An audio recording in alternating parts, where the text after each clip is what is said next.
Tonight we're working on section number 23 in the tutorial. The topic is scaffolding. Scaffolding is something we've actually kind of already been playing with, and this is true of a lot of the topics in this tutorial.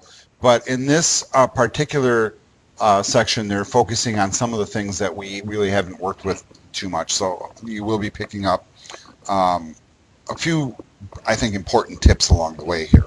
Scaffolding is really kind of one of the key concepts that sits with the whole MVC architecture.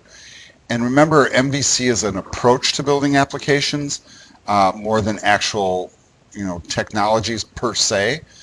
And one of the neat things about scaffolding is if you kind of plan your projects out right, build your data models correctly, and kind of associate things together with your code, the scaffolding really is the component that helps you really accelerate development of a lot of different features within this type of environment. And Visual Studio is very adept at doing this, and it can be a little bit confusing when you start to work with like entity framework and things, and especially if you don't plan out your data models well, but you'll see that some of these tools are really neat and powerful. Let's go ahead and open up Visual Studio. You can see he jumps right into tutorial steps right there at the bottom. So I'm going to pull that tutorial off to the second screen as per usual, so we can get rolling on this. All right, so step one here, open Visual Studio and create a new project.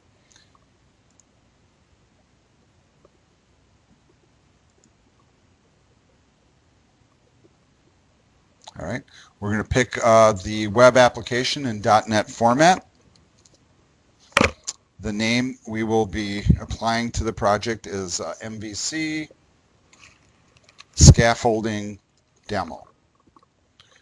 I've been putting my stuff out on my OneDrive, as I've discussed in all the other videos. And I guess I'm making another new folder. And I'm going to call it MVC Scaffolding or something like that. And I didn't even spell it right, but you know what, it doesn't really matter too much because it is a demo.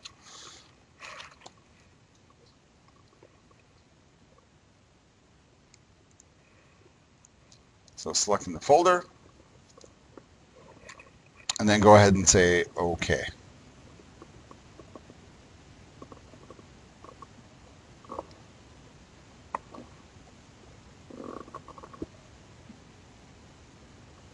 We're going to stick with an empty project template. Make sure you click the little MVC box to pull in all the core references and everything that you need. Go ahead and click OK.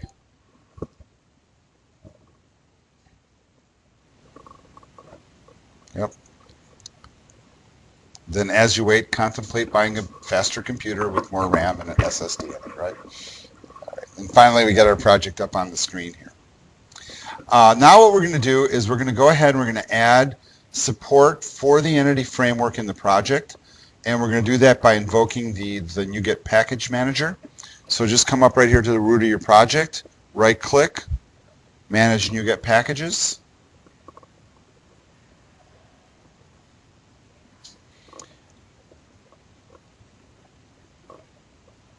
In the search box, go ahead and type in entity framework. You can see we've typed that one before. Oh, well, and of course, no results when you're searching what's installed because we haven't installed anything. Go ahead and click Browse, and then it should pop right up. And it should be the very first one that you see here at the top. If you click on it, we'll show you the version. Go ahead and click Install. You will get a secondary dialog telling you what it's installing. Click OK. Of course, it asks you to accept the license like you have a choice. So please go ahead and accept.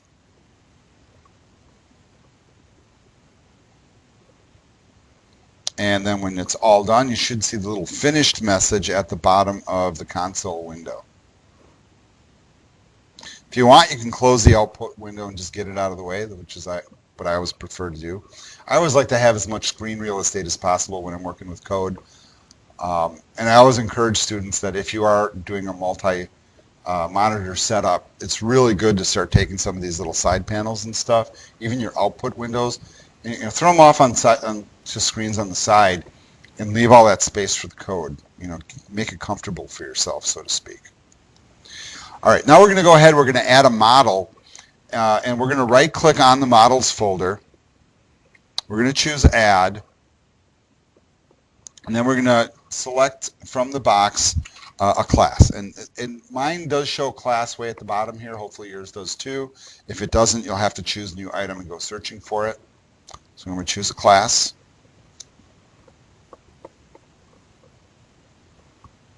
And we do want to name this employee.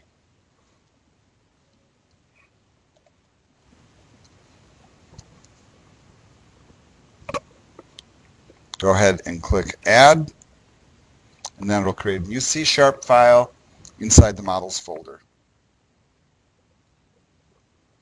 Now, a lot of the stuff that we're doing here, yes, is repeat from before. So hypothetically, you could probably kind of reuse that code. But I am going to grab from the PDF the following code, which you can do as well, and drop it in right in this spot here. Same stuff we've been doing, so it should be familiar. Control S to save if you feel so inclined. I kind of have this tendency where I do that kind of automatically a lot. And because I teach so much and record myself talking about it, I often just forget that I'm saying it out loud.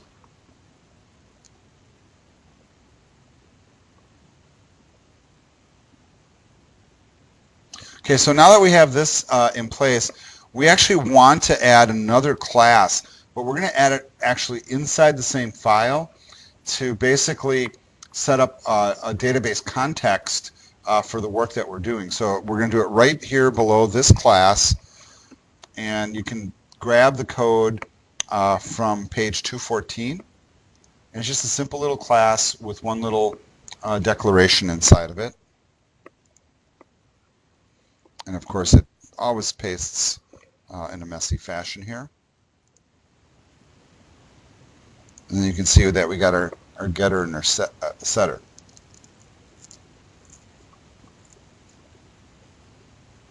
Now, I'm assuming that you guys are probably pulling up the same error message that I'm pulling up. Is that correct? Okay. Which means that none of us are doing anything wrong because we're following the instructions. And let's see if we can resolve that. So let's hover over this and see some of the potential fixes. And then tell me what you guys think that we might want to choose. Brian?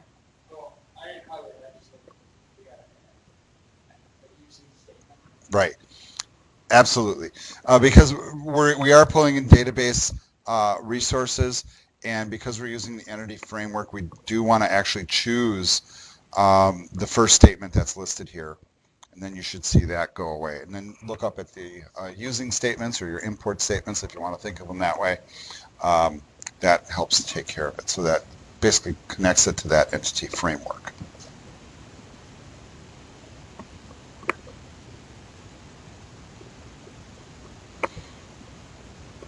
All right, let's go ahead and do a build on the project. And just to remind you,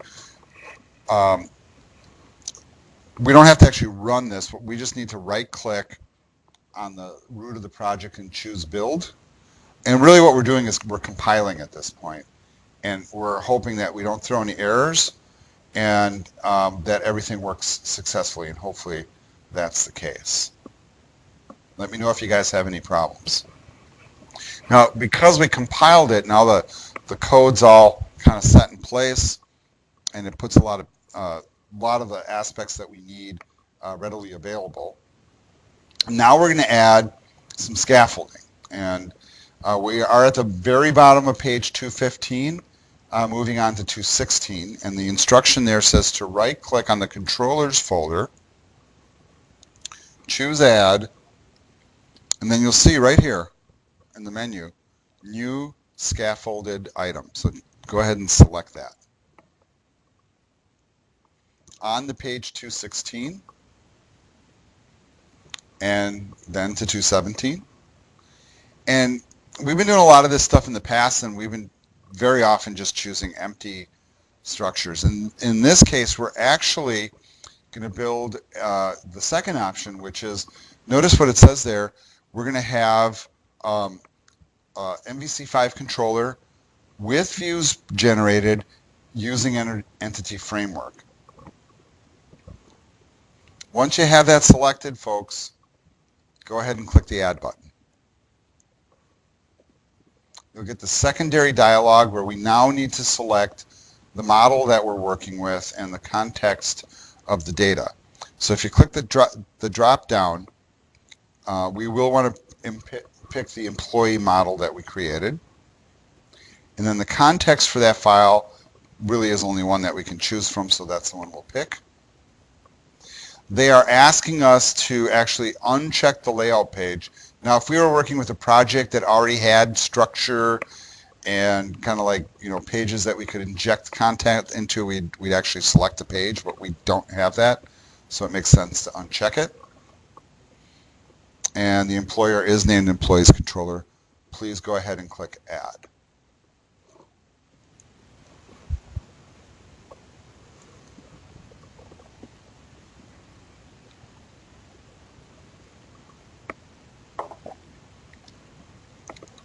Now, I don't know if you noticed the little box that just popped up while you were doing that, but because we did the scaffolding, and the scaffolding is kind of automatic, it automatically in the background ran the NuGet package manager and pulled in a bunch of assets, predominantly scripts, and a lot of them are jQuery scripts. So if you look in here, all of a sudden in the scripts folder, you got the full complement of all the jQuery tools, or more jQuery tools than you usually probably use, including IntelliSense and a lot of validation tools. Now, the reason why we're pulling in validation tools, very simply, we're working with data, right? So they made the decision with the scaffolding in this environment that jQuery is a great tool for doing that, and I agree. And I think that's really slick that it just kind of does it all with one simple button click. All right, on page 218, they have a little printout of the code that just got created here. And if you're curious, just scroll through and notice how it does add up, or match up, excuse me, with all the stuff that is in the book. And this is all done automatically, and I'm just kind of scrolling and doing a little side-by-side comparison. So I'm scrolling on one screen, scrolling on the other. And what I'm looking for, are there any significant differences at all? And I'm not seeing any. This is very boilerplate MVC build. And, you know, as you now look at some of the stuff that's been created, you guys, and you can see some of the, like, you know, the short codes or the data annotation additions. Like, for example, these little validation things. And if you remember back to when we were talking about the data annotations and kind of seeing them in action, and how a lot of it's just done automatically. I mean, they just kind of have these certain ways of doing things, and the mindset is, if this is always how we do it, why recreate it? Let's just do it a standard way. And that comes down to the whole, you know, don't repeat yourself, the dry principles, which are pretty important. At this point, we are ready to run the application, so if you want to go ahead and hit the play button and get the internal server running. We will need to navigate to the employees page. So let's do that. So it'll probably throw an error initially.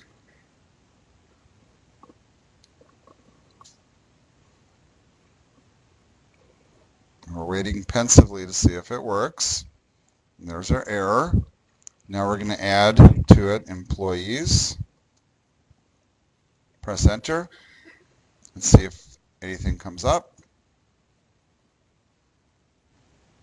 And it's taken its sweet time. And then you're just coming up with basically an empty listing, because why? Unlike some of the earlier work that we did, we're not pre-creating any data to populate it with. That isn't really the point here. The point is that by very quickly, we created this stuff, right?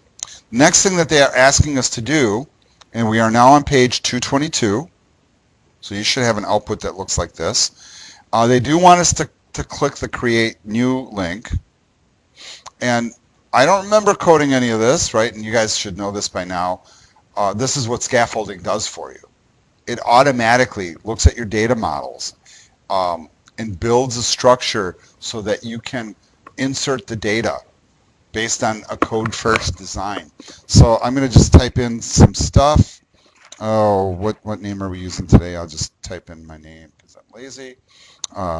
Let's put in a joining date that is today's date. It is August already, which is kind of scary. And I'm forever 29, right? That's a joke. And go ahead and click Create. Oop, not back to list, sorry. Create. And there you can see the information has been added. And I'm hoping everybody here in the classroom was successful, and it seems that you were. Now, if you want to double check, you can also jump over and start taking a look at the database like they do in the book and make sure that your data made it into the database, and that basically kind of wraps it. So what I'm going to actually do here is I'm going to kill the browser window, and then I'm going to bring up the SQL Server Object Explorer in the sidebar here, find the database that we just created, which should be the top one. And there's our scaffolding demo, the tables. There's our employee table. You can right click it, view the data, and there's the information. All right. So very powerful, quick. I know we've done some of this work before, but the point is to recognize what power scaffolding brings. It's so little effort, really.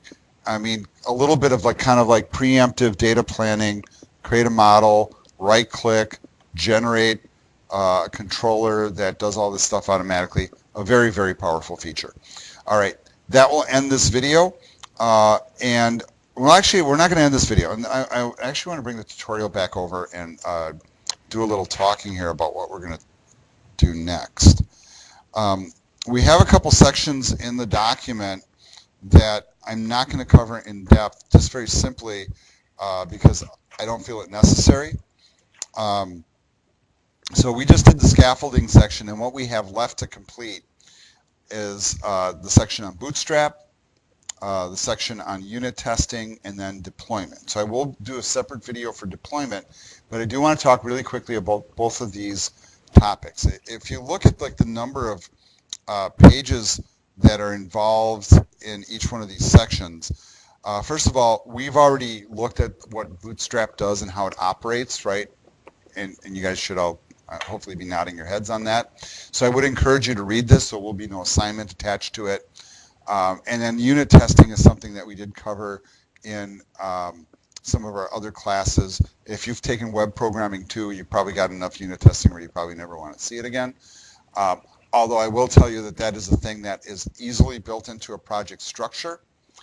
So what I might do with the unit testing portion is I might turn that into an extra credit. I'm still kind of wrestling with that. But I do want you to kind of read through those things and be familiar with them, but we're not going to demo them at this point. So this video will end right here, and then I'll start up again with talking about deploying and self-hosting. So I will see you in that video.